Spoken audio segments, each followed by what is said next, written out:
आज का दंगल बंगाल में तृणमूल के आमूलचूल बदलाव और एनडीए के बढ़ते कुनबे को लेकर होगा, क्योंकि टीएमसी 3 जगह टूट गई है। लोकसभा में 28 में से 20 टूटकर अलग हो गए हैं। राज्यसभा में 13 में से 3 लोगों का इस्तीफा हो चुका है और बाकी कतार में बताए जा रहे हैं। विधानसभा के भीतर 80 में से 64 विधायक टूट चुके हैं। हालांकि विधानसभा की टूट के बावजूद बागी धड़ा विपक्ष में ही है और उसे विधानसभा स्पीकर से मान्यता भी मिल चुकी है।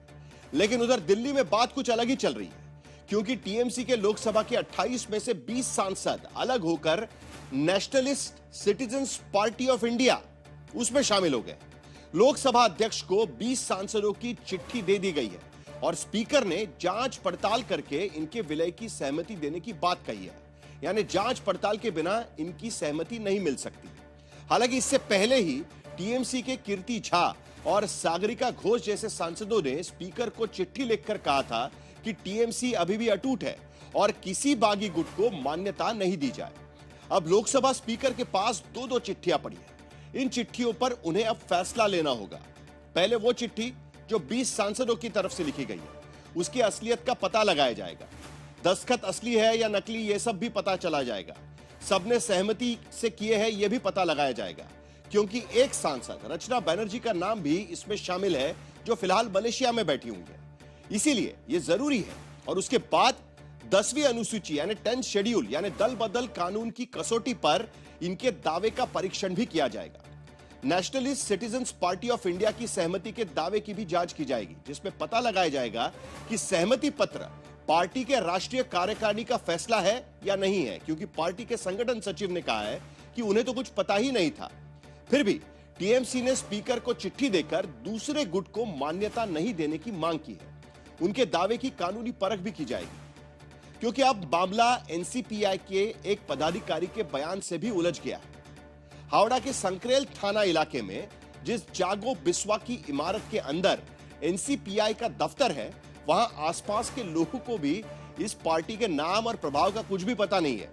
जिस नाम और पते पर पार्टी रजिस्टर्ड है, उस पार्टी के राष्ट्रीय संगठन सचिव शांतनु डे ने साफ कहा है कि टीएमसी के बागी सांसदों के विलय का फैसला पार्टी की बैठक में नहीं हुआ है।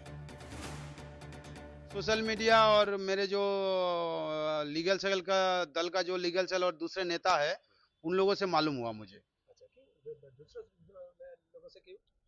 मुझे पूछो, मैं फाउंडर हूँ, मुझे पूछा ही नहीं। उनको मैंने बनाया था प्रेसिडेंट, उन्होंने तो अपने अपने डिसीजन ले रहा है। कौन प्रेसिडेंट कौन है? शिवली कुंडू। अच्छा। उनको ही बनाया था और ट्रेजरर बनाया था उनका हस्बैंड को। अच्छा। तो वो दोनों मिलके क्या कर रहा है, तो हम लोगों के दल का किसी के साथ भी बातचीत नहीं हुआ। अच्छा। ठीक है, जो लीगल सेल के लोग हैं, जो स्पोक्स पर्सन है, जो स्टेट सेक्रेटरी है, किसी से बात नहीं हुआ। ये शांतनु डे है, ये इस nationalist citizens party of India के सचिव है और ये कह रहा है कि मुझे तो पता ही नहीं कि आखिरकार इतने सारे सांसद मेरे पार्टी में कहां से और कब और कैसे आ गए, कौन फैसला ले रहा है। हालांकि शांतनु बाद में कहते हैं कि एनडीए से जुड़कर उन्हें बहुत अच्छा लगेगा। वैसे वो सिर्फ एनसीपीआई के संगठन सचिव है और ये पार्टी उत्तीय कुंडू नाम के एक पते पर रजिस्टर्ड की गई है। उनका दरअसल उनके घर पर यह रजिस्टर्ड की गई पार्टी है। पहले इस पार्टी के अध्यक्ष वकील और उनकी पत्नी शिवली कुंडू थी, जिनका दावा है कि उन्होंने अब इस्तीफा दे दिया। एनसीपीआई पार्टी का उस लिहाज से हमने बंगाल में नाम नहीं सुना था। ये जो मर्जर की बात तृणमूल कांग्रेस के बागी एमपीज कर रहे हैं, इसके बारे में आप क्या जानती हैं? देखिए, मैं पहले फाउंडर प्रेसिडेंट था और मैं कुछ दिन पहले इसके रिजाइन दे दिया ऑलरेडी। तो अभी जो नया प्रेसिडेंट है वो लोग ये बताएंगे और कुछ टाइम वेट करना होगा, आपको सब कुछ पता चल जाएगा। अभी कौन प्रेसिडेंट? कुछ दिन वेट करिए, कुछ ही टाइम वेट करिए। अभी अब हम नहीं बोलेंगे, अभी कुछ टाइम वेट करिए, पता चले जाएगा। ठीक है, अभी तो हम नहीं थे। कुछ ही दिन पहले हम पहले फाउंडर प्रेसिडेंट तो था, लेकिन कुछ दिन पहले हमने रिजाइन दे दिया। इस मर्जर के बारे में क्या जानती हैं? हम लोग एनडीए के साथ पहले से ही जुड़ा था। एनडीए के साथ? हाँ। अच्छा, तो कभी आप लोग तृणमूल के खिलाफ हमेशा खड़े रहे? हाँ, उस टाइम तो हम लोग था। तो एनसीपीआई के सचिव कहते हैं कि उन्हें मर्जर के बारे में पता नहीं है। अध्यक्ष कहती है कि मैं तो इस्तीफा दे चुकी हूं, नया अध्यक्ष कौन है उसके बारे में उन्हें पता नहीं है। लेकिन खबर है कि एनसीपीआई की ओर से बतौर अध्यक्ष उत्तीय कुंडू ने 20 सांसदों के विलय को मंजूरी वाली चिट्ठी स्पीकर को दे दी।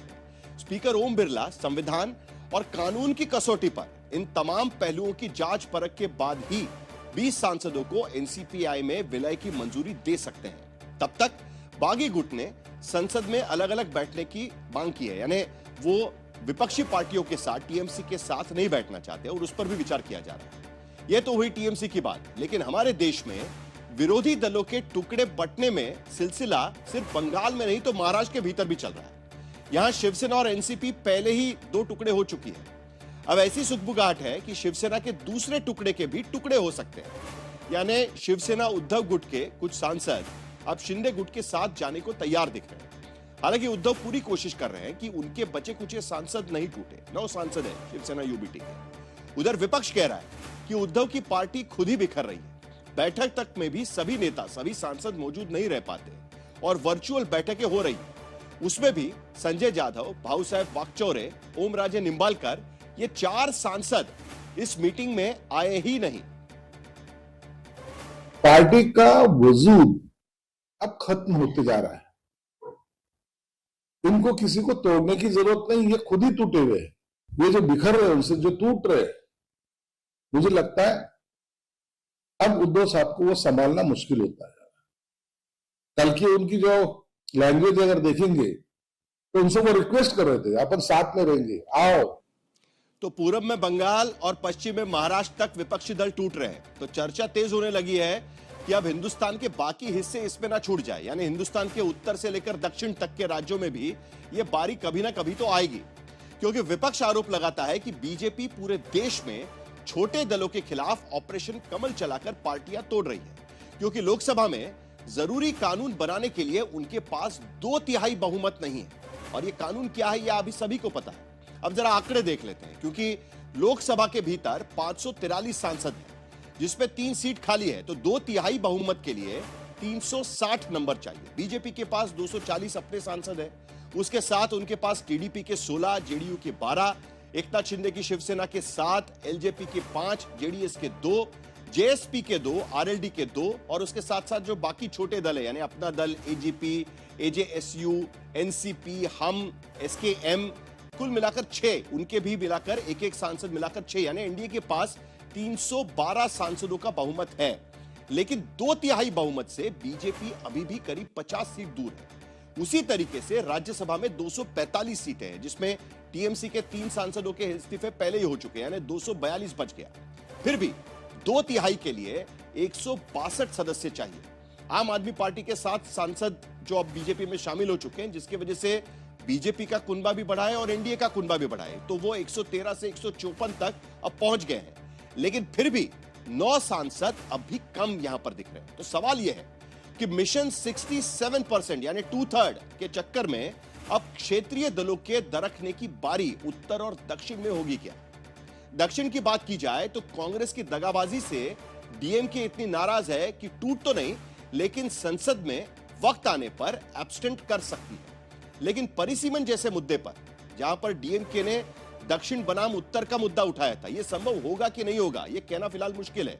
इसके बाद वाईएसआरसीपी के 4, बीजेडी के 5, आम आदमी पार्टी के 3 ऐसे तमाम सांसद हैं, तो वोटिंग के वक्त जो गायब भी हो सकते हैं, या सरकार की मदद कर सकते हैं, या कहीं और कुछ कर सकते हैं। लेकिन उत्तर का क्या होगा? क्योंकि उत्तर भारत के 2 सबसे क्षेत्रीय दलों को भी कुछ खतरा बताया जा रहा है। क्या यूपी बिहार जैसे राज्य में क्षेत्रीय दल टूट फूट कर उनकी आशंका में महफूज है, या वो भी टूट फूट सकते हैं? इस पर हम चर्चा करेंगे।